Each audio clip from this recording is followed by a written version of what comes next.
feel good.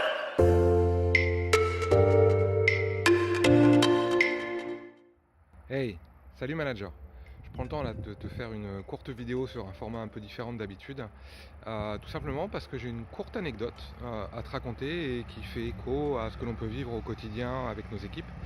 J'ai eu ma fille cet après-midi qui m'appelait à la fin de ses cours en 6e, elle a 12 ans, un peu en larmes, triste, apeurée, parce qu'elle avait peur de se faire gronder par sa mère. Le contexte, elle est en évaluation d'anglais, il y a un élève qui ne sait plus ce que veut dire le mot woman, et ma fille gentille, l'innocence des enfants, lui donne la réponse, c'est femme quand même. Sauf que ce jeune garçon a rien trouvé de mieux à faire que de rapporter à la maîtresse que ma fille lui avait donné la réponse. Donc ma fille a eu une observation, et là elle est en flip de se faire gronder par sa mère.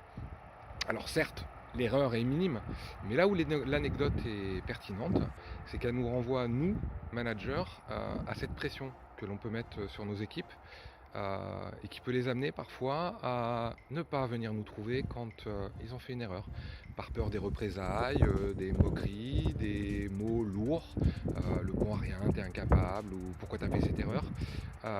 Et tout ça amène souvent un membre de l'équipe ou une équipe qui a peur de venir voir son manager pour lui dire quand il a fait une erreur.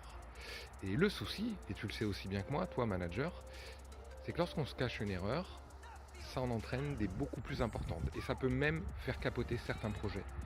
Donc je t'invite, par le biais de cette anecdote, à repenser à la manière dont tu fixes tes objectifs et la bienveillance ou non que tu as avec tes équipes. Car si tu arrives à entretenir cette bienveillance-là, où ils n'auront pas peur de te poser des questions lorsqu'ils n'ont pas compris, ou qu'il leur manque un élément, ou tout simplement lorsqu'ils ont fait une erreur, ils n'hésiteront pas à venir t'en parler, et ça évitera des erreurs bien plus importantes ensuite.